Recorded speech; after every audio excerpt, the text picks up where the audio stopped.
This live streamed. Yep, it's live. You see it?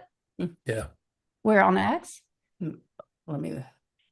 she's gonna go to X. I'm gonna go to X.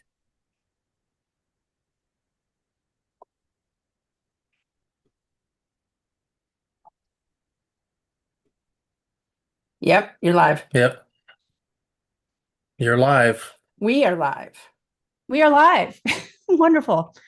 Welcome. And I am here today with very courageous couple, Gail and Brad Seiler. And, I was on Tucker Carlson and he asked me, why did nobody storm the hospital? And I didn't really know anybody at the time that did, but it was a logical question. I have interviewed Dr. Molly James, who did help people escape from these hospitals, but I'd never seen anybody take it into their own hands. So I'm thrilled to have Brad and Gail here today to tell their story, because this was a situation that none of us had ever encountered before. The hospitals are supposed to be the safe place, right? That's the place you go when, to save your life. I mean, it's crazy that we now have to fear going into the hospital. And that's what happened during the pandemic. Unfortunately, their story is not unique. This is not a one-off situation, what happened to Gail. I saw it time and time again. We saw it all over the world, not just in Plano, Texas, where this took place. Welcome, Gail and Brad. And Gail, can you start by just telling us sort of what happened, what led up to you, Sure. Going into this hospital? Yeah, sure. So, Brad and we had been involved in the medical freedom movement for years already. And so, in fact, we had attended the prayer rally with the officer that you were helping over at Baylor there. But we had been involved. And so we knew at some level that there was danger in the hospitals. And we knew if we ever got sick, we needed to get ivermectin, hydroxychloroquine, budesonide. We had been to the symposiums. And so when I got sick, we had a lot of vaccinated people over for Thanksgiving, and I got sick right after. Mm-hmm. And I do think it was because of the shedding. So Wait, I want to back up. So was Thanksgiving dinner one of those situations where they wanted to know your vaccination status? No, but like we knew like some of our relatives were very pro-vaccine. They were so scared they got it, and some of our friends, I'm sensitive to the shedding, like, and Very we sensitive. kind of knew that. But on the other hand, we knew the dangers of the vaccine, and we didn't want to like exclude people who had the shot because we don't know how long they're going to be here, right? And some of them have passed already. So, um, I, we made a decision that we were vaccinated or unvaccinated, we were going to have everybody at Thanksgiving.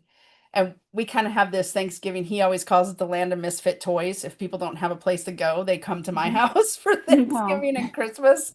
So we're like, it's just like a hodgepodge of people. And so we did that. I started getting sick right after, and then he started to get sick.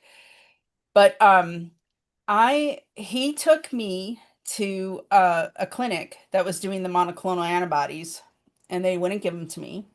Oh, And whoa. yeah, yeah. Why, So what was the reasoning? what my He was not 92% on room air. yeah, I was Are 90. you kidding? Yeah, I was 90. Like I don't. What? You were I too know. low? 90 was She too was too low, low to get antibodies. and Wow. so I was like, what the heck, right? Like, because I never thought twice about my pulse ox to begin with. Like, I could have been 94 normally, Right, who right, knows, right. right? Like, so, so it's not like I had anything to go by, but they wouldn't give them to me. They kept saying, you need to be in a hospital. You need to be in a hospital.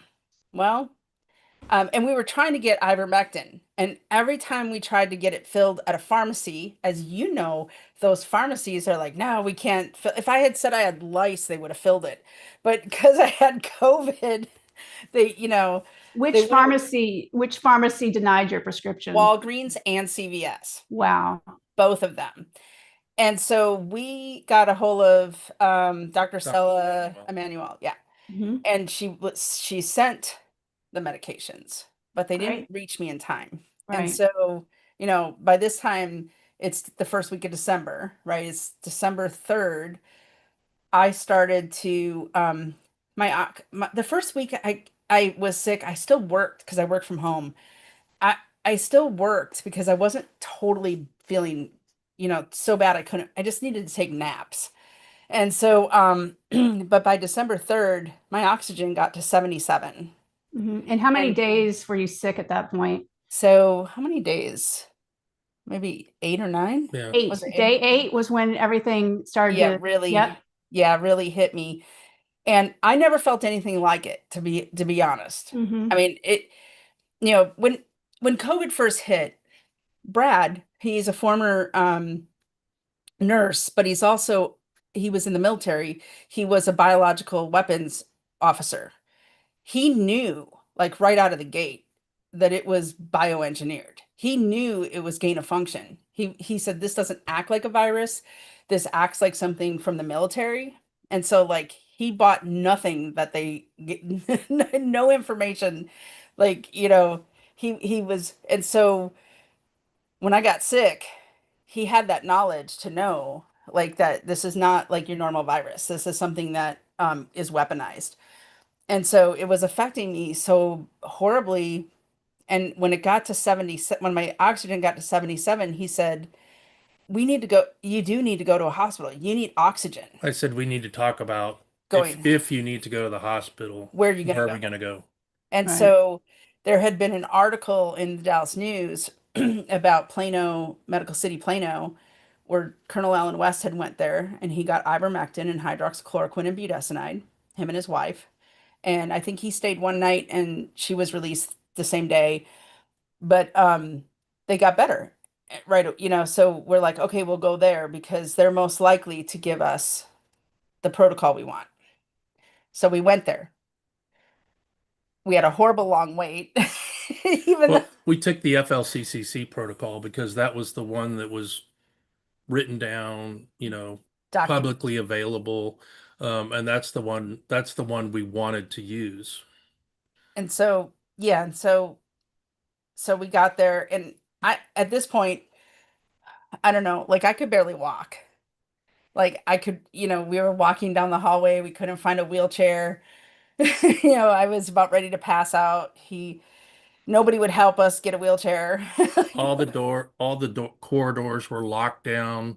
Even if I saw a wheelchair, I couldn't get to it. There was none at the front door like there almost always is any other day. There was none, no wheelchairs available anywhere.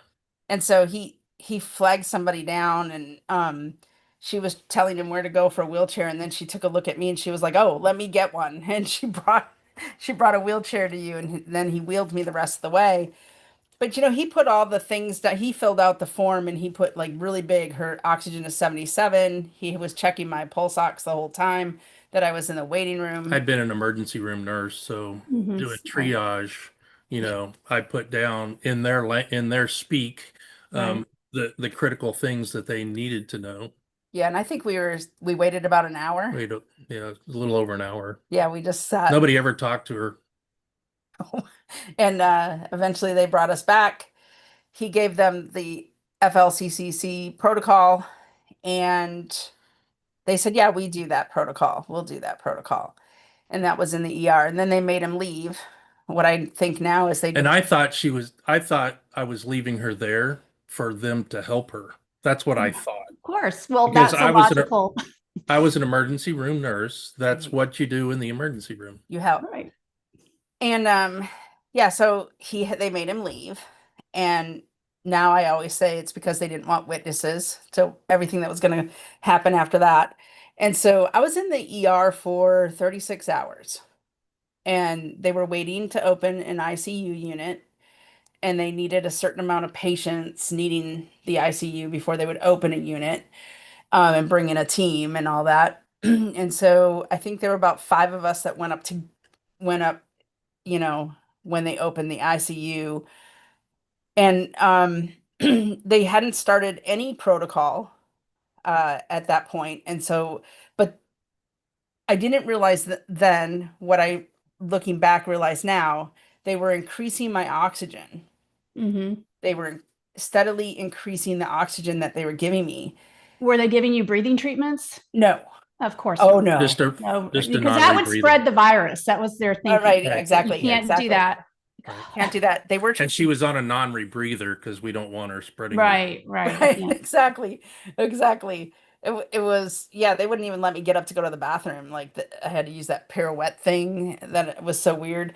And then they kind of forced catheterized me. But Oh. yeah, it was pretty bad. And so they took me up to the ICU, and when they rolled my bed forward, I could see the person in the next room was already vented. And there was Mm. somebody sitting there crying over them. Oh. So that scared the hell out of me. And then they backed me up into the room. And it was probably about 8 hours later, we met Dr. Gang Quach. He comes in, he's the hospitalist. I don't know what that is, but he's the hospitalist, and he's going to be in charge of my care. And the first thing he asked me was if I was vaccinated or not, as if it had course. something to do with the treatment, right? Mm-hmm. And I tried to be polite. I don't just go, no, there's no way I'm taking that clot shot. I said, no, we're waiting. We're waiting. I work from home, so we feel it's prudent to wait. And he patted me on the hand and he said, I'm so sorry, Mrs. Seiler, but you're gonna die. Yeah. I mean, unbelievable. Wow. This was both a horrible thing, but also a blessing, because when he said that, Scared her. I knew that they were going to kill me, or they were Right. going to try to kill me. And so it put me on very high alert. I immediately called him. I said, well, we got to call my husband. And I called him and I said, this crazy doctor, that's what I called him. I said, this crazy doctor said I'm going to die because I'm unvaccinated. But I couldn't understand what she was saying because they had the non-rebreather on her. Right. And it was all muffled, and the doctor was standing clear across the room, and I couldn't hear what he was saying. And I didn't understand anything. But I would ask her to take the mask off, and her voice was always strong.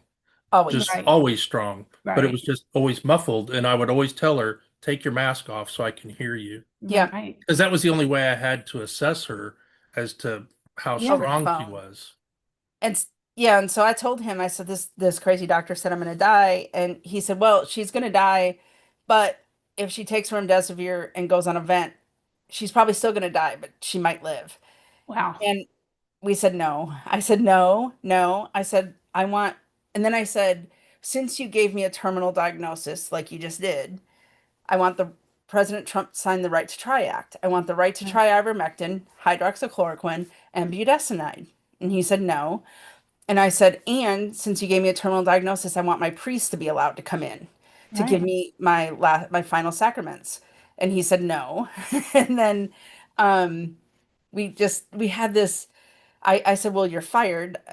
I had heard Dr. Bartlett say over and over again, fire your doctor, fire your doctor. Mhm. Right. So Get I a second said- opinion. Yep.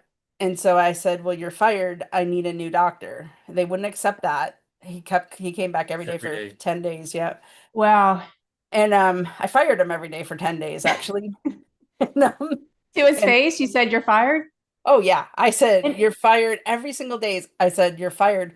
One time, I think I told them he documents in the notes accurately. The one thing he documents accurately was that I did say I didn't think he was a real doctor, because I didn't at this point.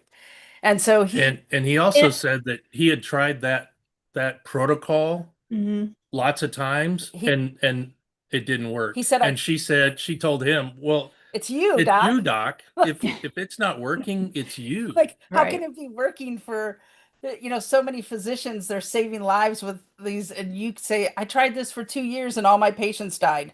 It's you. You're doing something wrong.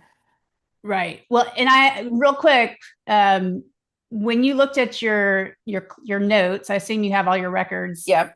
Did they put unvaccinated Oh, all over the repeatedly in your place. chart, like every day? All over the place. Yeah, Yep. it's all over the place. but I knew they were gaslighting me. And so at the time that they were gaslighting me, I knew if I heard you're very sick, you're gonna die 20 times a day from everybody in the hospital, that plays with your mind, right? And Right. so I said, I told them, I said, I'm not gonna make any decisions for myself, not even about an aspirin. You have to call my Mhm. husband. He's Right. gonna make all of the decisions for me. Even though I'm of sound mind, he's gonna make the decisions. And so they would come in day after day and they would try to get me to make decisions. And I'd be like, nope, we got to call my husband. And he's sick at home trying to get better. And so the days went by. And here's just it, kind of the shorter version of the multitude of days. He did ultimately agree to let my priest in if I took remdesivir. He said, if you take remdesivir, I will let your priest in. Whoa. And Whoa. so we agreed. We agreed. And I was like, give Father We didn't know in. what to do anymore. The Yeah. gaslighting was so bad, and Yeah. they didn't want to do anything. We had no choice but to agree. I had to get my priest in. Um and he knew it would give me hope anyways, but and our priests at our parish, they know what's up, right? Like they're like, Right. don't Right. take, they know. Um and so I was like, get Father in fast because I'm not gonna, after he comes, of course, I'm not gonna take remdesivir. But they did get one round in, and I'm gonna tell people what it felt like to get remdesivir. I remember Yeah. texting my daughter saying it felt like poison to my heart. I knew it wasn't right. It feels like fiberglass. Like, when you touch Mm, fiberglass, that's what it right. feels like going through your veins. Wow. You know it's not right. It runs all night long. and and so they got the one dose in, and then our priest came in the morning and I said, I don't want any more. And the doctor was mad. Like in the notes he Sure. puts, I let the priest in come in and give her her blessing, and then she said she didn't want remdesivir anymore. Wow. I'll hold it until she's ready to take it again. That's what he said. Right, I'll hold it Wow. until she. But then I asked. We got in contact with my daughter. Got in contact with Dr. Richard Bartlett, and he was helping them. And he told Huckleberry here. He told him, don't stop pushing for ivermectin. They're never going to give it to you. Push for the budesonide. See if you can get the budesonide. Just keep pushing. And he started asking the doctors, will it hurt her? Right. Budesonide they give to preemies. Will it hurt her? And he would say, no, it won't hurt her, but will you tell that? They wouldn't, The excuse was always that administration would not. They could write the order, but administration wouldn't allow it. or the pharmacy. And then eventually they went to the pharmacy. Well, the pharmacy won't allow it. What? And I talked to several doctors, infectious disease doctor. Finally, I got a hold of a pulmonologist, Oh, and I talked to him. I said, "Look, doc, you know as well as I do that budesonide isn't going to hurt anything, right. and that it's safe to give her at the dose. I was asking for 1 milligram every 4 hours. That's all I was asking for. For I did IV nothing or for breathing treatment? for Breathing breathing treatment. treatment." Okay. Yeah. And he said, "Well, I can write the order, but the pharmacy won't fill it." I said, "Write Insane. the order." And finally, he was the one that wrote the order, and it came back. They were giving her budesonide at 0.5 milligram every 12 hours. And IV? No, breathing no, treatment, they did Okay. agree to do inhaled, Did they that. give you inhaled. did they give you IV steroids? No, No? She didn't no, they gave me, dexamethasone. yeah, dexamethasone. It was like, And her blood sugar was going up, and they said she had diabetes. And Oh, right. Okay. yeah, It's a steroid. so That's unbelievable. they diagnosed her with diabetes while she was in the hospital. it was wild. But we had a huge fight to get the budesonide. We had to fight the pharmacy. We had to fight the administration. Um, and then they did finally. They gave me 1 milligram every 10 hours, and I got two doses. And Dr. Quach came in the morning and he said, I've never seen this before. You're starting to improve. And I said, wow, imagine if you'd given me it, like Dr. Bartlett said, every 4 hours. Mhm. and threw in some ivermectin. And I made a joke. I'm like, I'm not asking for eye of newt. I'm asking for like ivermectin. And no laughs, but he wouldn't give me the budesonide. He said no, he wasn't going to do it, even though he saw it working. And then they started replacing some of the budesonide with albuterol, which is not the same thing. Right. No. And so we caught that, and we had to keep fighting for just even 2 times a day to get the budesonide. And I hadn't had the other problem was they had moved me up to a BiPAP, which was killing me, and I had no mouth care. My Mhm. hair was matted by this time. I hadn't been cleaned. I didn't They didn't give me water for 7 days. 7 days. Unbelievable. And they would And you're bring not this. on a ventilator. It's not No, like I'm you not can't on a. drink. Right, exactly. No food, No, no she had to water. keep the mask on so she didn't contaminate them. Right. And so that was crazy. And so and they didn't even look, they didn't even come in the room a lot. They would stand like at the end of the bed. And most of the time I was naked, no Yeah. covers, so that they Wow. could look in the window and not even take care of me. Like, so Wow. they could peek in at me on the window. If they came in, if they had to give me the Lovenox shot or something like that. But otherwise, they would just peek in the window and like no privacy curtain, nothing. And so, but no water. And then they started bringing me in a cup of water with laxatives in it. And they wanted me to drink it. And I said, I can't, I'm going to dehydrate. I can't Right. drink that. And they would leave it. And And were they giving you IV fluids at least? there was several days when they didn't have that on, and a nurse did flip out. She was like, "This needs to be on constantly." She was like yelling at the other nurses. It was Mhm. a head nurse. I think it was on like the third day where she was like, "Yeah, you need to." But I was starting to like deteriorate just from the lack of water. Right. The oxygen was Oh drying yeah, her out. it was. I had this It was thick. humidified, but I mean, Right. It dries I you had this out so bad. thick. I had this thick film in my mouth. I kept having to dig out. And then like I had a suction thing, Mhm. and they would drop it on the floor and just give it back to me. But I didn't have a choice. Like I would suffocate if I didn't use it. Ugh. And then it was so like the lack no of mouth swabs, nothing, mouth care, nothing. nothing. And so eventually I I don't know, I reached for something and I knocked that glass of water over. And this patient care tech, it was her first day on the job. She came in and she said, "Oh, Miss Gill, you knocked your water over. You want me to get you some fresh water?" I was like, "Would you?" And some ice chips too. And she Right. brought me 2 cups of ice chips and a glass of water, a cup of water, which I drank. I had to sip it, and because I was This was 7 days into your hospital stay? 7 days into my Wow. hospitalization, and that water felt like heaven. I bet. There, it didn't bother me as much to not have food for 12 days, right? The 12 days I didn't have 12 days, no food. 12 days, no food, no nutrition.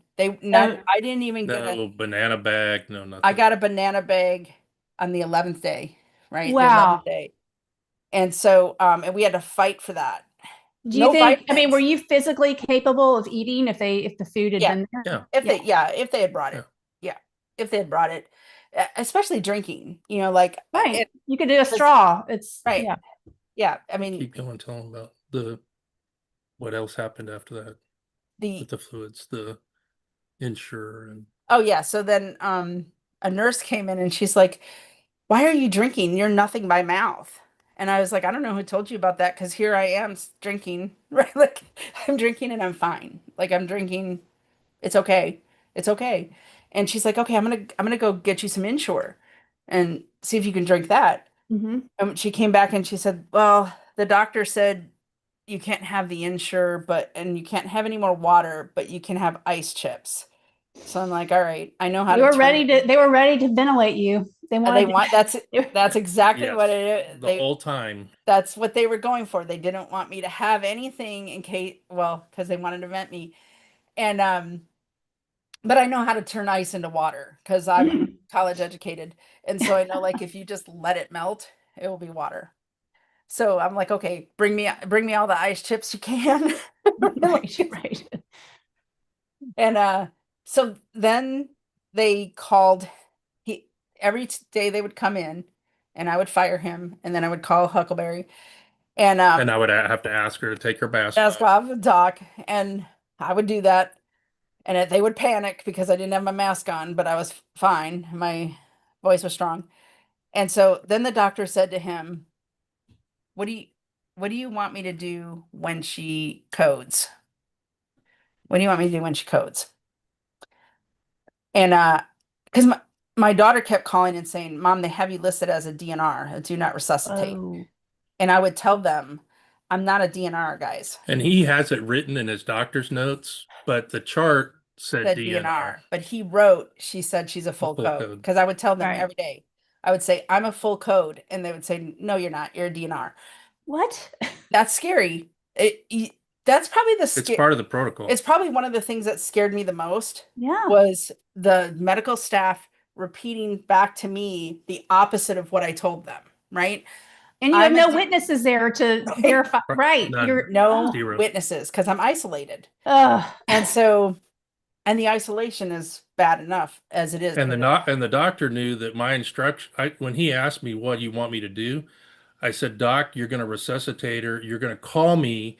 I will come down and I will tell you what to do when I get there." Yeah. Right. That was my instruction. Because we're 2 minutes away. Right. And he said, "Well, if I resuscitate her, I have to vent her." And he said, "No, you don't. You can bag her. You can use an ambu bag. I will Right. come there and I will tell you what to do next. what You'll I run want the you to do." code.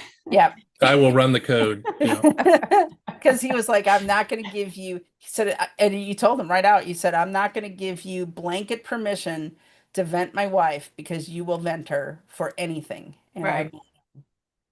and so if I can't examine her myself, and you kept saying that, "I will never give you permission to vent her unless I can examine her myself." And so he did, and so, but then I was like, "What do you mean when I code?" Like that's what Right. I was hung up That on. was the first clue. That was the first clue that Yeah. they were serious about killing her. Because I was And and I knew that I had to get better so that I could do something. Yeah. And I think it was about that time I had gone to the clinic to try to get monoclonal antibodies monoclonal antibodies, and I got those, and I thought I was going to die. from But those. anyway, it was Well, yeah, the monoclonal antibodies, you often felt like complete hell that night. Yep. I and thought then I you was went- having a heart attack, Yeah. and I got on my knees and I laid on the couch, and I guess I passed out because when I woke up, I'm like, oh, thank goodness I'm not dead. And I started trying to eat Jello and, Things. drink fluids.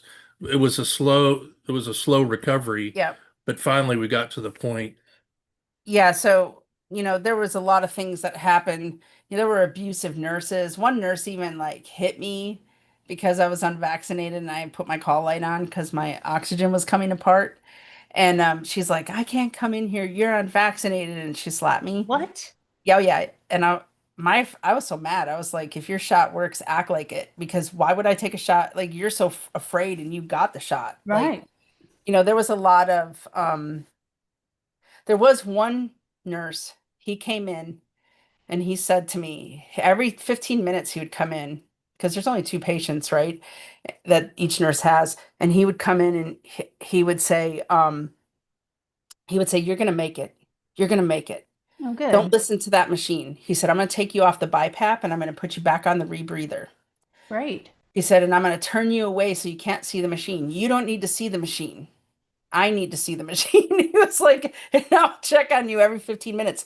And he would come in every 15 minutes and he would check on me just like he said. And he was so calm, and he was like, and he would just repeat all the time, "You're going to make it. You're I going to love live. that. You're What, gonna what be-" was his He name? gave her hope. Yeah.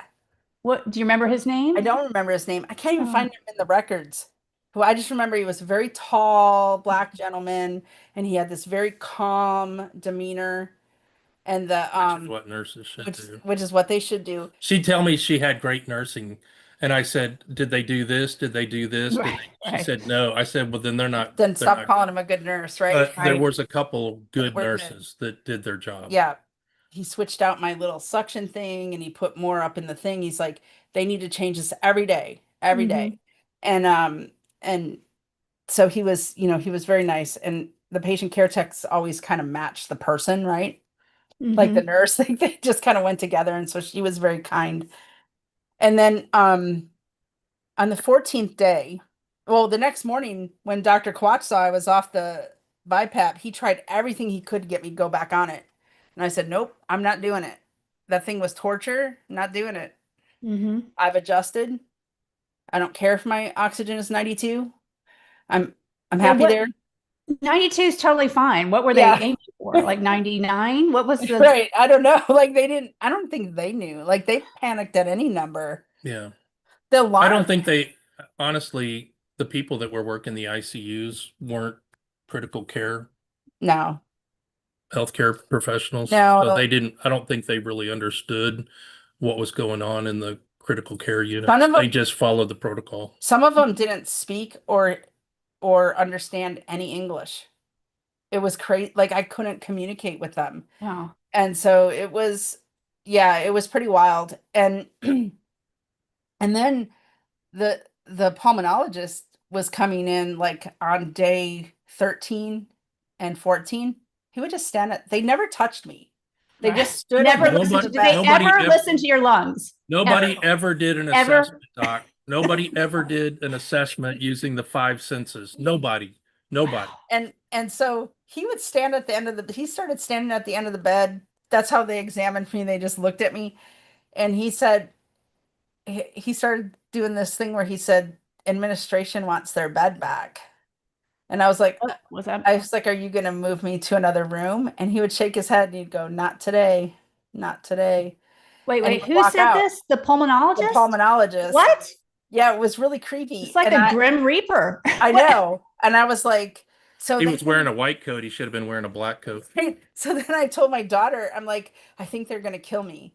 I think they're going to kill me because they're doing this thing and it's getting a little bit iffy. And so, and we already had a lawyer involved at this time because of the DNR thing, and he couldn't get it changed.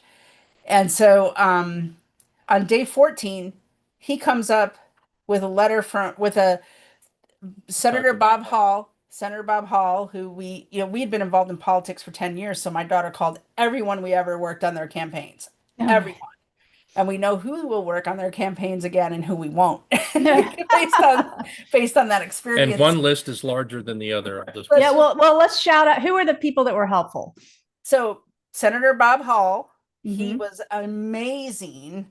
Yep. Shelby Williams, who was our city councilman, he was helpful. Colonel Allen. Lieutenant Colonel Allen West went above and beyond, and Paul Davis. Paul Davis. Oh, yeah, Paul he's an Davis. attorney. Yeah, he was our attorney. He and then Matt Angie. and Angie. Paxson. No, you're Angie. Oh, my Angela. Yeah, my Angela. Angela Paxson. No, And her daughter. my daughter Angela, but she Angela. did reach out Oh. to Angela Paxson, and she reached, and Matt Shaheen, surprisingly enough, he's the one that filed the HHS complaint. Hasn't done anything since, but But the hospital investigated themselves and they did everything perfect. they said I got Of excellent course. care. But Yeah. he came up with the bill. There's 2 Texas bills that have more holes than, as you know how the bills go, they put these little loopholes in it. But he came up with the Senate bill and the House bill that had been passed, the No Patient Left Alone legislation, and he tried to have it enforced. And so he called, Because Bob Hall was one of the authors on Authors of was the author on the Senate bill. He said, "This is the spirit of the bill, that every patient is entitled to a spiritual advisor, counsel, and Mhm. as her husband, you are the spiritual counsel for Yes. her." Mhm. And so that's what so he came with those bills in hand, and he called me. We have the recording of that, but he called me, and for some reason it picked up on voicemail, but I answered, and he said, honey, they're not letting me in. Tell them that you want me up there. And I said, I want you up here. And he said, they're not letting me. Do you have Sheriff Skinner's number? Because he's our county sheriff. And I said, I don't have it with me. So we had worked on his campaign, so I had his number somewhere. And he said, okay, I'll call 911 and ask for him. And he called 911 and he asked for Sheriff Skinner, the sheriff's department, to be dispatched. And they dispatched the police. And we have that recording too, but he was like, he was like, "Are you listening to me? They won't let me into my wife's room." And because they had to be on the lookout at Security had security a for him and You my are- daughter because they kept trying to get in. And so um yeah, and so they dispatched the police. The police would not, they would not enforce it. enforce the bills. The sergeant told me that they work with legislators all the time, and what the bill that I didn't understand what the bill was saying. That the I bill heard that said- recording. I was like, what in the, yeah. and that they work with legislators all the time, and the bills don't mean what the legislators say they Yeah. mean. They mean something else. And here the police were interpreting law, Right. which is Right. not their function. And didn't they say that the attending can override it? Yes. With after an assessment, an attending can write a note for 5 days, excluding visitors, For a but they patient have to do another assessment every 5 days. every 5 days to keep it going. Nobody ever performed an assessment on her because an assessment they- means you have to touch somebody. And that's Did they document that they did? yes, they Yeah. well, Oh, they yeah. did. They did. They documented. There's that- histories and physicals and all kinds of stuff. Oh yeah, that never happened. Every Oh, day. yeah. Did they document a physical exam every day on you? Every day. Where they every listened to your lungs, Yep. listened to every your day. heart, palpated day. your abdomen, Every day. Every checked your day they did. reflexes. Every day. Every Did that day. They ever documented- happen? Did it they ever documented- happen? Never That- happened. ooh. I know course it's not. crazy. There's there That we- might be an avenue. That's fraud. And I know, that's that's billing fraud. that's what I was hoping for. And But everybody, all the attorneys say the PERP Act, the PERP Act, the Oh, PREP right. Act. Prep I Act, call yes. it the PERP Act. You know, we can't because of the PERP Act. We can't because of the PERP Act. We can't because of the PERP Act. and that's, I'm more about getting their names out there anyways, and getting I want people to understand what happened. What happened? And so on the 14th, this is everything that happened. And then he asked them to do a wellness Welfare check. yeah, and they were like, she's in a hospital, she's fine. And he was like, no, I wouldn't be calling you if she was fine. Right. And so one police officer did put on all the garb, stood at the door of my room like a coward. He was actually cowardly, and he allowed the floor nurse, William Fripp, The abuser. abuser, who was very abusive, to be in the room while he Right. questioned me. But I had one shot. I had to tell him everything. I told him about the bruises all over my body. Of course, they throw a gown on me and a blanket, right? And so I'm not naked when the cop comes. And I told them everything that was happening to me in the hospital, and I used these words. I said, if I stay here, they're going to murder me. Right. They're going to murder me. And he said, we don't have a protocol for that. And he left. And William Fripp And he never came back to me to tell me what she said. William Fripp shook his head with a smile as he walked out of my room. And Wait, what's the nurse's name? William Fripp, and he is Fripp. he is local. He was not a travel nurse like some of the others. And so He's the floor nurse. He was the floor nurse. And what was his, is he the one that stabbed you with the needle? And No, what- that was Rena Franklin. She was a travel nurse from Wisconsin. That None was of down there. none of the nurses gave the Lovenox shot correctly. None of them. I Just had, her whole abdomen was to one big I bruise. had like 30 bruises that were this size Mm. on me. And but she was like, oh yeah, she was just like really mean. She's the one that hit me too, that because I was unvaccinated. But then the final day came, the 15th, and that night I called Senator Hall and told him what happened, and he said, contact your attorney and have him draft a cease and desist order, and if he's got any questions, to call me. So I called Paul Davis and I gave him the House and the Senate bill, and he drafted a cease and desist order. Yeah, and so all this stuff was going on. Like they have like this all this stuff that's going on outside. I'm trying to stay alive inside. You know, the sun would come up and down, and every time the sun came up, I was like, lived another day, lived another day. And um, that night after the police left, I was very afraid. I thought, oh my gosh, they're gonna kill me fast. And so I wouldn't let them put anything in my IV because I was already looking at everything that they put in because Right. that's how I didn't end up with like morphine or stuff like that because I was suspicious from the day Dr. Quach said you're going to die. Right. I was demanding to see everything. Were they trying to sedate you? Oh yeah, they would come in with my painkillers and I'm like, I'm not in pain. Right. No pain. She didn't even take an aspirin or a Tylenol. Right. Because I didn't want to be tricked. Right. So I was just like focused on staying alive. And that night, this is how God works. That night, I get this nurse. Her name is Grace. And the patient care tech's name is Justice. And they were so good, so Okay. kind. They took care of things that needed to be taken care of. And my daughter had brought lotion with ivermectin in it, and it was out of my reach. And Justice said, Miss Gail, your feet and your legs look terribly dry. Do you want me to put some of this lotion on it? I was like, would you? And she like rubbed it in, and then I was starting to feel my legs again and my feet. And she did that twice that night and just like really gave it like a good rub down. And I was like, oh my gosh, I can't believe this. Like a good tech should do. And then she Right. saw these drinks my daughter brought called HydroShot that Dr. Bartlett recommended. And she was reading the back and she said, these look like they would help you. Would you like one? And I'm like, yes. And she gave me one. And then Grace, the nurse, came in and looked at it and was like, wow, it did help you. And she gave me another one. And so I got pretty good care that night.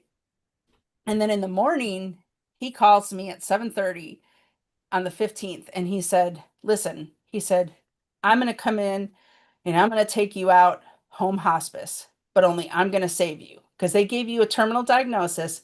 So I'm going to take you home hospice. I said, I don't know how you're going to get in here. You got to be buzzed into the ICU. Yeah. And he said, but if I get in there, do you want to go? Because it doesn't. Because I wanted to make sure that she She- wasn't scared enough to not leave. Yeah. Right. Right. I said, if I stay here, I'm going to die. What's the difference? Either I try to live at home or I die here. I'm going to die here. And so I said, hell yeah, I'm going to go if you get in here. And so the nurse that came in the morning, her name was Faith. So I'm like, thank you, God.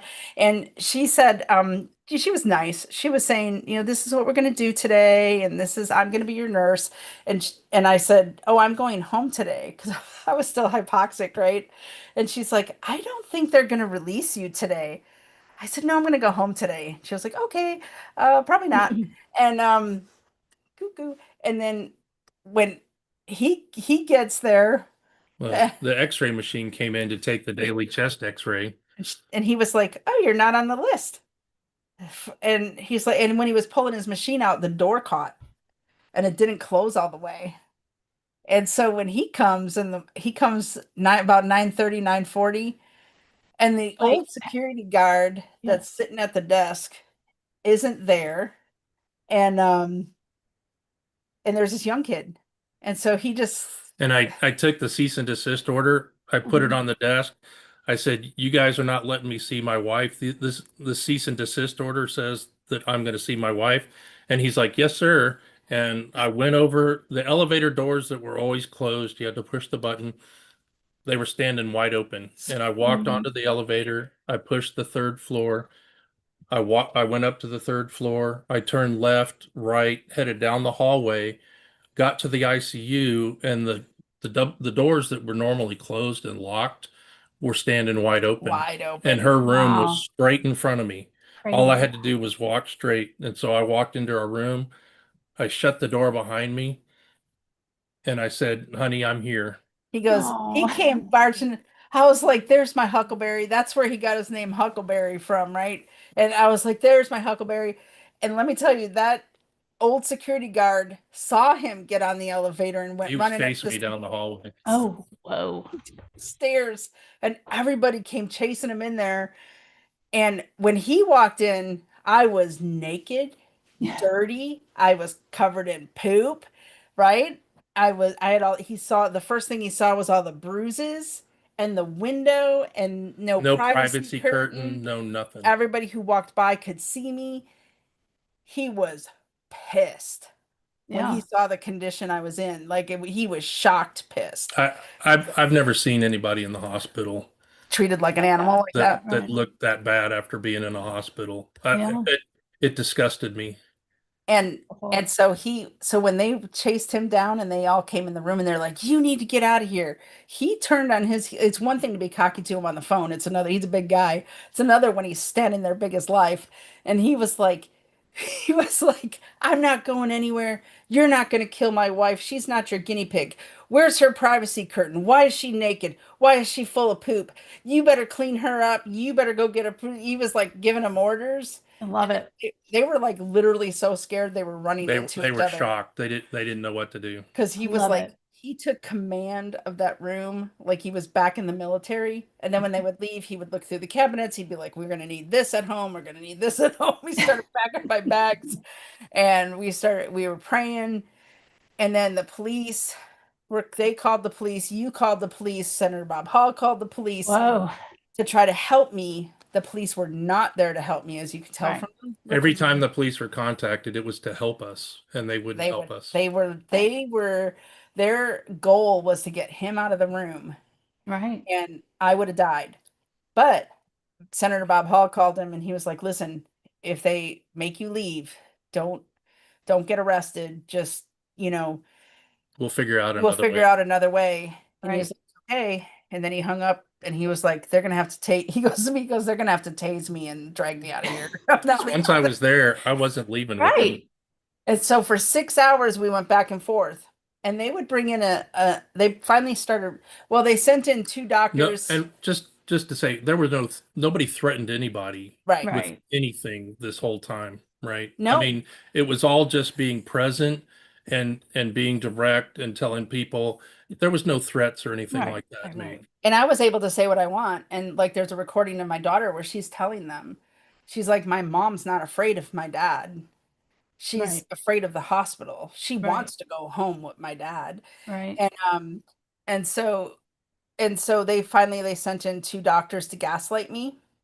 And that one of them had all this tribal crap all over. We call, Shaved head, we call her the witch doctor. the witch doctors. I when she first showed up on the scene a couple days before that, I was like, "You're a doctor? I can't believe it." And she had like pink hair on one side, shaved head on the other side. And I was like, I truly asked for ivermectin, not Ivernewt. And she looked very scary. And she came in with this other doctor, the pulmonologist, I think it was, who said, "We're not going to release you." So, and then she started telling me, she said, he cannot manage your oxygen at home. And I looked at him and I said, well, he spoke up and she was like, "I'm not talking to you. I'm talking I to said, "Yes, I can," and she said, "I'm not talking to you." I'm talking to my patient." And I looked at him and I said, "Can you do you have everything you need?" And he said, "Yes." And I said, "I trust my husband. I would rather die at home with him trying to save me than be murdered at your hands." And they were How'd like, that go? didn't go very well. And he questioned them. He said, "You don't even have a stethoscope on." They go, "We would use that one." He goes, "Well, I haven't no I said, "Nobody has ever listened to my lungs." One of those disposable stethoscopes Yeah. was on the wall. Right. Right. And so he said, "Go ahead, osculate her lungs." He said, "Go ahead. I want to see you do it." And they wouldn't do it. They stood at the Whoa. bed. They wouldn't come near me. They wouldn't touch me. The pulmonologist pulled his stethoscope out of his pocket, and Yeah. he said, "We'll use that one on the wall." I said, "Okay, go ahead." Go ahead. He said, "Go ahead, because none of y'all have done it." And They still wouldn't do it. they still wouldn't do it in front of them. They wouldn't do it, and they just walked out. And then they kept bringing in they started to bring in a against medical advice form, and I said, no, I want a home hospice form because I'm not letting you off the hook The sergeant came in, the police sergeant came in and said, you know, they want you to leave. I said, okay, but I'm not leaving. without my wife. And he left, and then they brought in the AMA form. Yeah. And we kept saying, no, I'm leaving. I told them I'm leaving because of medical advice, because I know from other doctors that if I stay here, I'm going to die. So I'm actually leaving based on medical advice. But you Right. bring me a home hospice form because I'm not letting you off the hook for what you've done. And eventually the police came in too. And I said, you're going to have to decide as officers if I'm a patient or a prisoner. And you're going to have to decide that today because I want to go home with my husband. And eventually they brought in an AMA form and he just changed it into a hospice form. Right. Now, Good. that is not in my records. That's though not? The no, form has disappeared. it's disappeared. It never made it into my records because William Fripp signed it and I signed it, and then And I witnessed it. and he witnessed it, and they took the IVs and the catheter and stuff out, and then they went completely hands off. And not only did they go hands off, and this is the important thing, AMA, they could go hands off. Home hospice, they have to assist in Right. what you need at home. Right. They Right. do not get off the hook. And so, yeah, and so William Fripp even stood at the door tapping his watch He'd look at me and tap his Tap his watch, watch, like, meaning you know, I was on his time. on his time. And Huckleberry here, I thought I was just going to hop up into that chair, but 12 days of not moving, you don't Yeah. realize that your legs don't work anymore. And I didn't realize that. And I was on 60 liters of oxygen. So I was like, when he sat me up, I was like dizzy. He brought a little bottle of oxygen to get me home, but you could only get it to 15 liters, right? And I had other bottles out in the truck. And so we tried to use as much of the The room, the hospital hospital. oxygen Mhm. as we could, and eventually he had to go find a therapy chair because there was no I wheelchair. asked for a wheelchair, and the nurse Fripp wouldn't would- get me a wheelchair. Are you kidding? They would not give you a wheelchair. No, and so he had to go find one in the hallway and bring it in. And then he was like, and I couldn't control my bowels or my bladder or anything. And so he was like, we got to go. He had to get me dressed. In hindsight, we should have just left with the gown on and brought the clothes, and who cares? But we weren't thinking. And so he got me dressed, and he's like, he had to like heave me up and into the chair. And then when we went out the door, William Fripp was like, I'm going to take you a shortcut because there's no way they wanted me going out the way he Right. came in through the Right. emergency. The public entrance. The public, yeah, they didn't want the public to see what I looked like going out. And so he took us down this windy maze of hallways, using up that oxygen to the service elevators.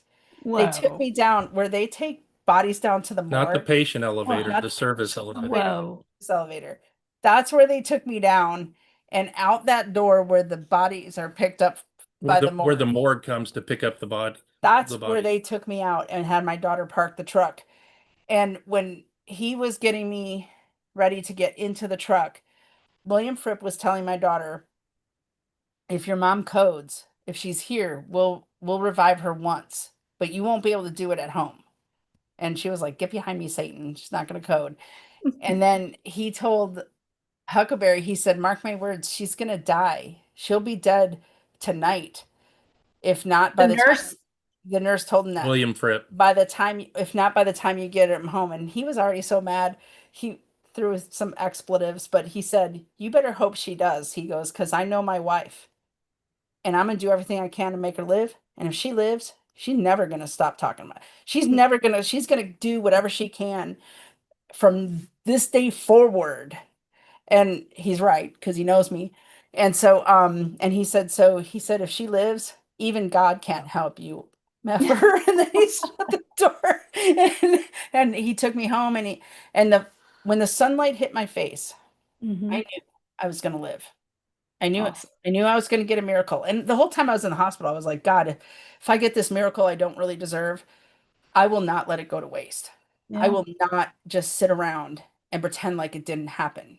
because I know every second I was in that hospital, I knew what they were doing, and I saw bodies go past my window every day Mm, to be taken to the morgue. And I had nightmares about that for a long time, like that there was this yeah. train of bodies, and I had nightmares that I would wake up and the BiPAP was sewed to my face. Like at Mm, home, I couldn't get pat like that was the once we got home, There's a big, besides the physical there was the needs, she yeah, had a lot of emotional, yeah. mental needs. yeah, because it was I once I was out of the adrenaline, where Right. I was at home, it was like the reality really hit me that they tried to murder me. And I felt like Yeah. I escaped serial killers. I really did. And and it wasn't easy. It wasn't like he just took me home. Like we got on the phone with Dr. Bartlett right away, and he's like he called in medications to And we didn't leave straight from the hospital to go home. we had to go We get had the to go get medicine. some medicine. We had to go pick up equi- prescriptions and get Yeah, right. equipment. And, I had all these bottles of oxygen that were donated to us and a regulator. And We had so I kept oxygen. changing out bottles because I was trying to, the regulator was for 10 liters. Mm, And I had her on 10 liters nasal cannula the whole time. Mhm. And I was changing out bottles and trying to pick up prescriptions and equipment. And, then when we got her home, had to get her out of the truck, into the house. And I quickly realized that I was going to run out of Out of oxygen. oxygen, even with the two concentrates. I had one concentrator or two concentrators because we got one donated and another one came from the home health agency. But I quickly realized that I wasn't going to be able to maintain her at a level that she needed to be at. And my biggest concern was her mentation, that it was going to start affecting her brain. Yeah, So, I quickly said, look, we don't have enough oxygen to maintain right now. And My Angie, her daughter, reached out online, and a company, God bless them, Joshua's Respiratory in Garland, answered the call, and they opened after hours, and they only charged us for the oxygen. They didn't wow. charge us for the bottle rental. And we Wow. got 22 bottles of oxygen the first Wow. day, the first day. Wow. and Amazing. 19 more the second we traded it And out. then we swapped out bottles the next day, and they gave us more. And that bought us the time for him to titrate me down enough. But I had to learn to live in like the 70s with Yeah. oxygen. He was assessing my brain, my making sure oxygen was getting to my organs and my brain. And Because she was complaining about neurological symptoms, and I Mhm. just wanted to make sure, that I could keep her at a level where it wouldn't cause any brain any damage. brain damage, yeah. And so we were fortunate he was able to do that. He knew what he was doing. And I would argue with him. I'd be like, what's my pulse ox say?" And he would be like, "I'm not showing it to you." He said, "You don't even know what it means." He was Right, like, right. What was it showing? Was And the it pulse scary? ox, in the 70s. yeah. I mean, 80, I mean, probably she got down to 80s, was probably the worst that it got. But I'd have conversations with her, and she was responding normally. And so I just had her maxed out. And then I would turn the oxygen down when out of her sight. And people Um, and people would call me and they'd say, "Are you going to get the shot now that you almost died?" And I would say, 1,000,000% not, because now I Right. know for sure that they're murdering people in hospitals so that you're scared enough to take the shot. Right. I knew it. I knew it before, but I knew it firsthand at that time. And so when I was better enough, I started speaking out right away. I think the first interview I did was on His Glory TV because they helped my daughter. My daughter, like, literally just kind of like got somehow snuck into a Clay Clark event and was just like running around like a chicken with her head cut off. Like, they're gonna kill my mama. They're gonna kill my mama. And people just helped her. And Dr. Yeah. Artis helped her, and Dr. Bartlett helped her, and Chris Pratt, Oh. Chad Chad Prather. Chad Pratt. Yeah, he helped her. And so like all these people helped her. And so like that's why we did that interview Had first. some more shout outs for Yeah. Chad. Yeah. He was very gentleman. He was a very gentleman with our daughter and Yeah. helped her out. He calmed her down by like he took off his cowboy hat apparently and like shielded her because she was crying so bad and Oh, he prayed gosh. with her. He prayed with her and helped her calm down and then he introduced her to the doctors. Wow. And so he was very kind to her and even though she seemed crazy, but they knew, like yeah, they're probably trying to kill your mom. And so but everybody who gave us something, who donated something to help, said the same thing. Don't just live and do nothing. And so we didn't. We spoke out, we started to find other people, and we formed Betrayal Project USA, betrayalprojectusa.org is the website. We formed that with 11 other victims who we kind of like all volunteered for other organizations for a while, but decided that it needed to be we needed something that was victim led because we don't want the amnesty and leniency stuff. We don't want the mission is the mission. And it's partly to find the other victims. I mean, there's 1.6 million people that died in hospitals in America during COVID, or it's still happening. Actually, we just met a widow who in West Texas who buried her husband in August, was given remdesivir. We just had to intervene with a 2-year-old that was going to get remdesivir in Ohio. What? Oh yeah, that was just a couple For weeks COVID? ago. For Oh, pneumonia. pneumonia. They were going to give him remdesivir for pneumonia. Ooh. And RSV, we see that too with kids, where people call us and they're like, they want to give remdesivir for RSV. Don't do it.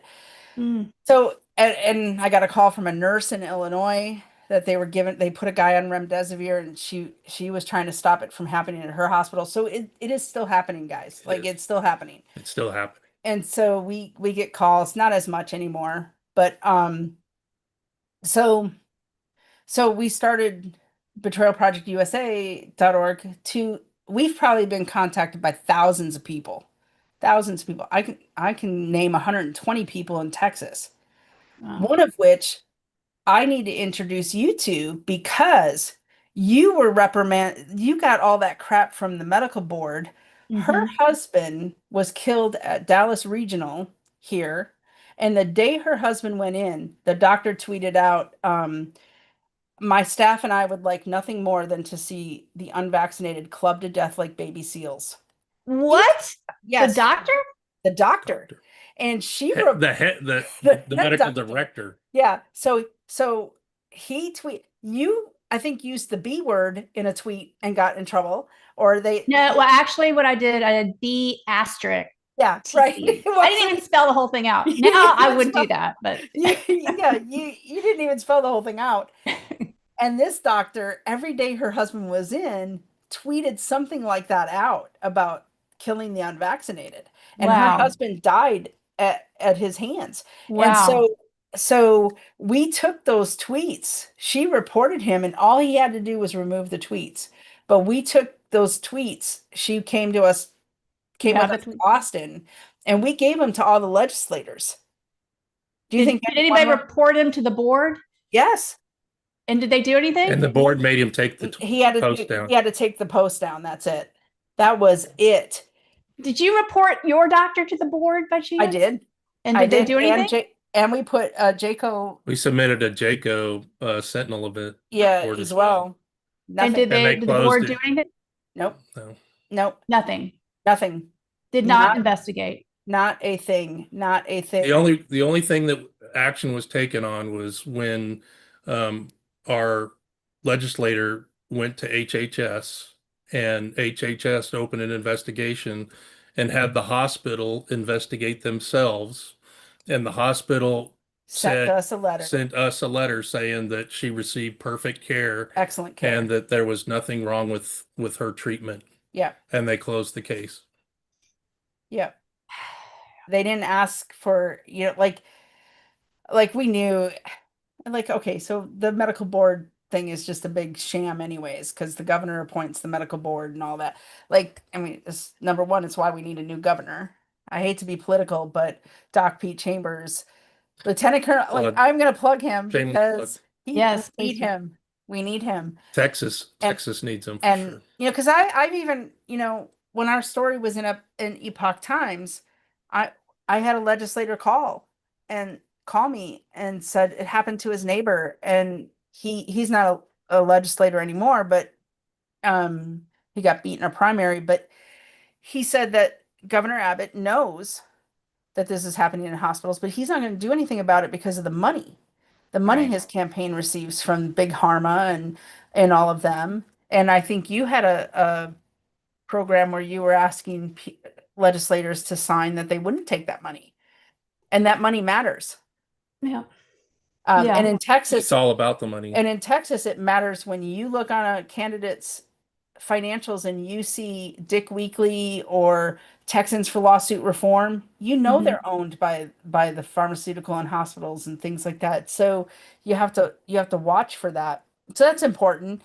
But the main reason we started this organization was because there is confirmation bias out there. People still believe that people died of COVID, and instead of, I mean, in a sane world, you and the other doctors, they would have said, okay, we need you guys to start a center of excellence because all your patients are living and here they're dying, right? That in Right. a sane world, you guys would have been the ones to set up the centers of excellence in how to treat COVID. But That never that happened. never happened. You just had this same protocol that was killing, and it was incentivized. It Right. was, here, let me give you money for bad outcome. And hospice moved its way up the ladder to become an initial intervention and Instead not of the an end intervention. and the number of times that my family, for example, was told to let me go. I wasn't gonna, if I survived, I was gonna be on a ventilator. I was gonna need a lung transplant. These are my same lungs, guys. Like, I didn't have a lung transplant. So they were lying to my family like they did many families. But out of thousands of people that we heard from, we probably only heard from roughly 70 survivors. Many of them had been on a ventilator, Had to and go through rehab. but the number one thing we see with the survivors is something interrupted standard of care. So think about that. You Right. survive if something interrupts standard of care. Right. In his case, it was him storming the ICU. So when Tucker Carlson asked you, Yeah. why didn't anybody ever do that? It did happen. We do know other people that it happened with. They didn't get in because they were arrested on the way or whatever. But there's a few. A few out there. But when we advocate for people or help people advocate for themselves, that's the one thing we say. Your family better be on the same page because they Right. will go to the weakest link, Yep. right? And they'll kick everybody else out. It doesn't have to be the legal power of attorney. Right. If It's yep. if it's somebody other than the legal power of attorney, that's the person they go They- to, and they Yep. kick everybody they else out. they will go to who will comply because their goal is to kill you as fast as they can. And But after I reviewed records just so I could tell people what happened Right. because they didn't know what happened. Right.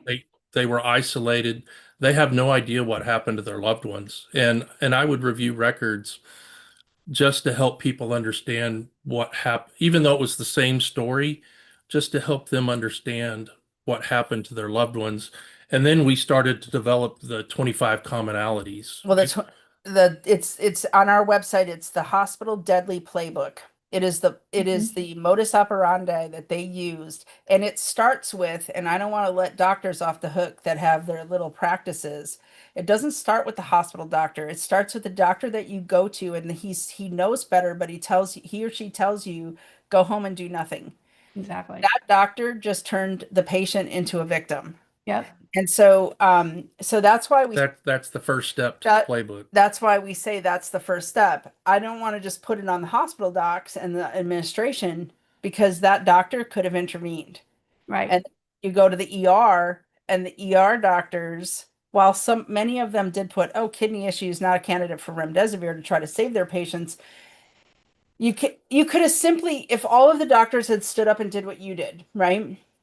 Ivermectin works, right? Like, I mean, if I mean, there's a big control group out there of Right. people took ivermectin and hydroxychloroquine, and the, I don't understand why we're still talking about other interventions when we know Cheap, effective, safe. Well, safe and treatment. I witnessed people like you that came to my clinic with very low oxygen saturations, and Mhm. I threw the kitchen sink at them, Yep. and they survived. So, I mean, Yeah. it's, but I wanted to ask you, Brad, when you were reviewing those records, so I reviewed records and I saw that they were euthanizing people. Like I saw Yes. a patient that Yeah. he was dying, his respiratory rate was declining rapidly, but they finished him off. They gave him insulin with a normal blood sugar level, and they gave him morphine when Fentanyl. there was Fentanyl no, is what I saw most. yeah. Fentanyl, Fentanyl. midazolam. And I Right. mean, I can kind of see when you're on a ventilator and you're bucking the vent and Yeah. but did you witness sort of in the very last minutes where they were finishing them off on Yep. purpose, Yes. like I did? It's very common to see drug administration in the last waning hours. That Right. is that's one of the tactics on the common tactics on our Deadly Hospital playbook as well, because that is very, very common. And a lot of the people that we've talked to, and I run a men's support group, um, and so men suffer most from guilt. Mhm. But several men have actually mentioned to me that if they made it to the hospital and were there to witness their loved ones, that they witnessed administration of medications right before the patient Yeah. Right. expired. Yep. They weren't just left, they weren't hands off. They were actively, and Yeah. they weren't coding them. They were Right. They pushing were, medications. Andy So Andy Costanis, who's on our board, his father was a doctor that helped start Baylor and Grapevine here. Mhm. Um, his father was killed at the very hospital he helped start, and him and his mother witnessed from outside the room. He almost got arrested actually trying to stop it. The nurse administering those drugs to his dad, and then his dad violently dying. And the nurse, he tells it, he's got a website as well called deathatbaylor.com, but Oh, yeah, I've seen he talks about how the nurse immediately left, got in her car, and drove away and never came back. And he tracked her down to, I think, Ohio or something. Wow. But the administrator had told, he said, this is criminal. And the administrator told him, if you think it's a crime, call the police. And so they did, and the police did nothing. Yeah. But it's, but he hit, we see this time and time again. Not just that, but like we also have seen things like somebody trying to leave the hospital and them being given Ativan and strapped down, and an emergency room doctor who was trying to advocate for his roommate because he was in a semi-private room, Dr. Gafante, Gefante, he got Brady'd, yeah, and Brady acted. they forced him to stay there. They I mean, kidnapped him, and medically kidnapped there's him. one widow in Dallas, her husband's records, she didn't even know he tried to leave the emergency room, or that he tried to leave the ICU, and they gave him Ativan and restrained him and gave him remdesivir. Like, we see these things, and one of the goals of our org is, we want people to put their stories in, and we'll interview them, and a lot of people are afraid to speak out. They are Mhm. afraid to speak out, but the more of us that speak out, I mean, could you imagine if half of 1.6 million people stood up and told their stories? That would shake Even 20%, right? even 20%. Yeah, even 20%. And you would be able to build enough momentum that they're not They going to would pay have to attention. listen to us. Yeah, they're not going to pay Right. attention to 20 of us or 50 of us or even a couple hundred of us. Right. But tens of thousands of people coming forward to say what happened to their loved one. And people know one of the commonalities is that patients and patients had a feeling that they were being killed. The number of times we see text messages from patients after they've died where they were texting people saying, I think they're going to kill me, or, videos that they've done. and we're not talking about old people, guys. Like we're talking Right. about like the youngest person we've heard from was David Dobson. His son Aris in Georgia was 13. He was killed at Oh, Fish Wright Hospital. He was disabled. oh, Um, Killed by the doctor he The loved, very doctor that that they that he loved, that had they been going trusted. to. Dr. Brooks. He was killed in Georgia. We have seen 18, 19, 2020, 21 young, 35, yes. 37-year-olds. I mean, just very young people. And then when they couldn't get pregnant women to take the shot, then we saw this trend of pregnant women going in, them forced delivering the babies and killing the mothers, and then going out and saying we were able to save this baby but we couldn't save the mother. Get your shot, right? Get your shot. yep. And they were murdering these mothers, and so we have some of those have come forward to tell their stories. And And one of our victims came forward. Her husband was retired military, and he was killed in on a a military, military base hospital. And so we've launched a new campaign to try to reach out and find those stories on because we military know if it happened in the civilian world, that it was happening in the military world world as well. first, and probably So, first. They probably they, experimented like yeah. they do on our But in the soldiers. military, it's easier to keep people separated Yeah. and nobody knows what happened. And I've heard people have told me that they know of people that were killed in the hospital, but they can't tell the story because they don't have direct knowledge of it, so they're not willing to tell the story. But I say So tell it anyways. Like tell what you know, right? Right, Because right. there's a reason that they kept you isolated. It's so that people couldn't put the pieces together, right? Right. And so luckily, me, I could talk to them about their experience, my daughter advocating and my husband advocating, and then they could talk to me about my experience, and we could put those two things together and go, aha, that's a formula for disaster. And we are aggressively trying to get everybody to tell their stories. Go to betrayalprojectusa.org, tell your story, put Yep. it in. We're going to interview you. We're going to put it out there. We're going to make sure it goes viral. Heidi's going to write a song. The songs go viral. I love the songs. but You know, we're all Yeah. volunteers because Yeah. we all have one thing in common, and that's the tragedy, the betrayal. You know, the people in the hospital, their hope was taken away from them, and Yeah. these people died without hope. Yeah. And as a registered nurse, I knew that hope was a lot of times the only thing that would keep my patients alive in an emergency situation.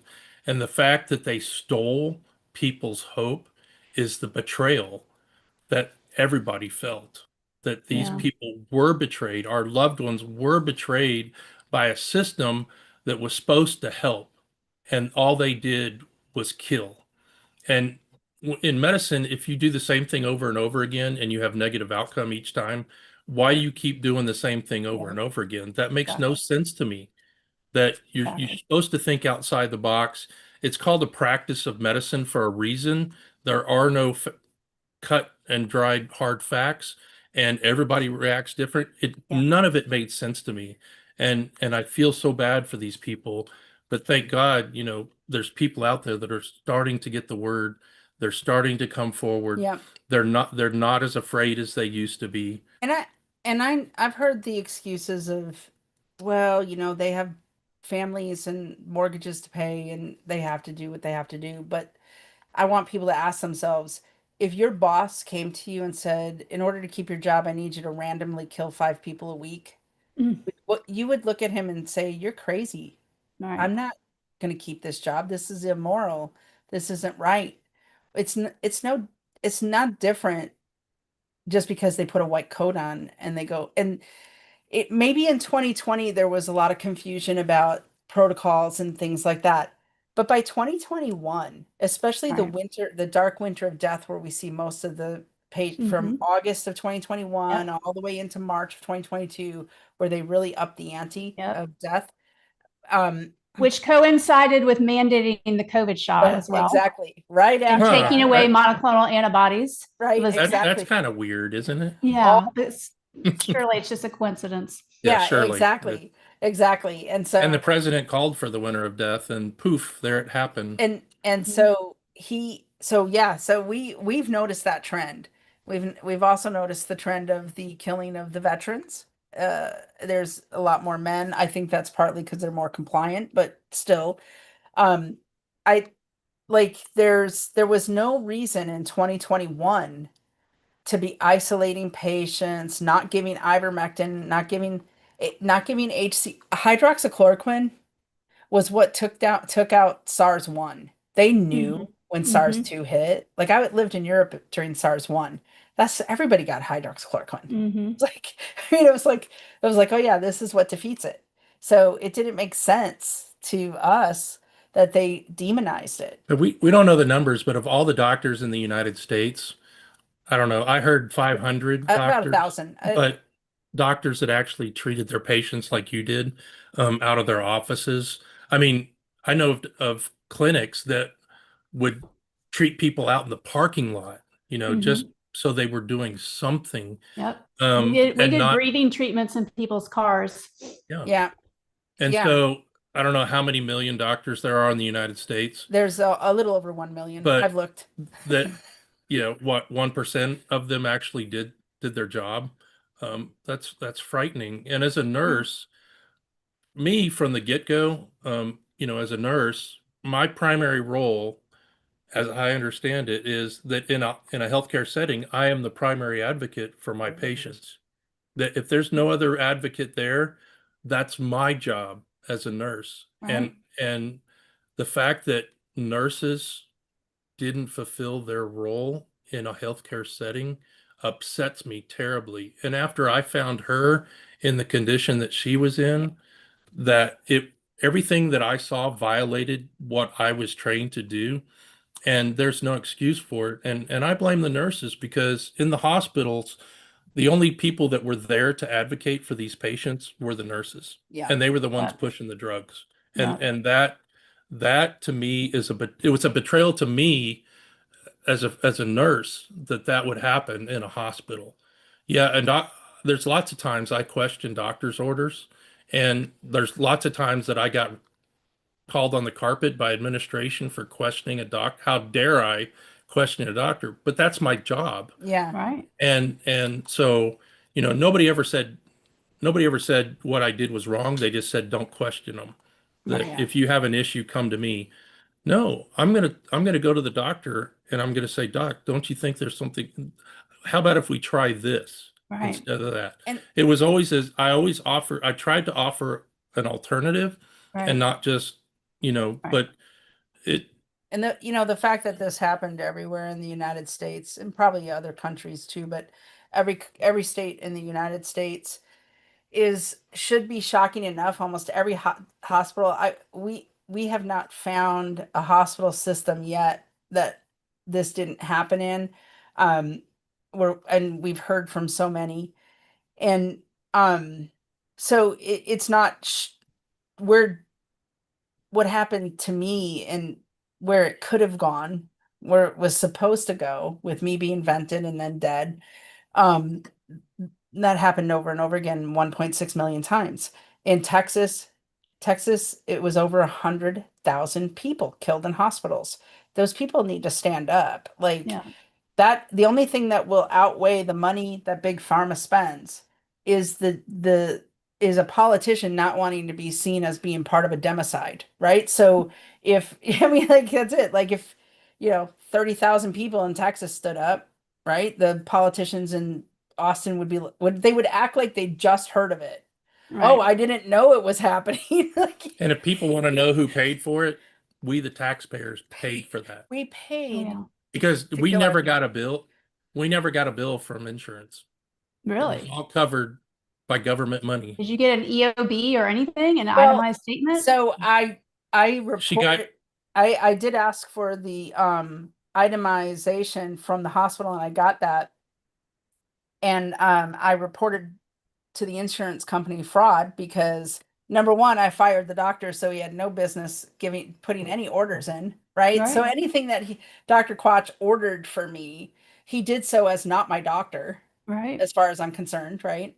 And so, but there really was billing fraud on there because there was stuff that they said they did that they didn't. And so I reported it. The insurance company didn't want to hear about it, right? Mm. Because they've already got the money from the government, right? Right, right. To cover it, right?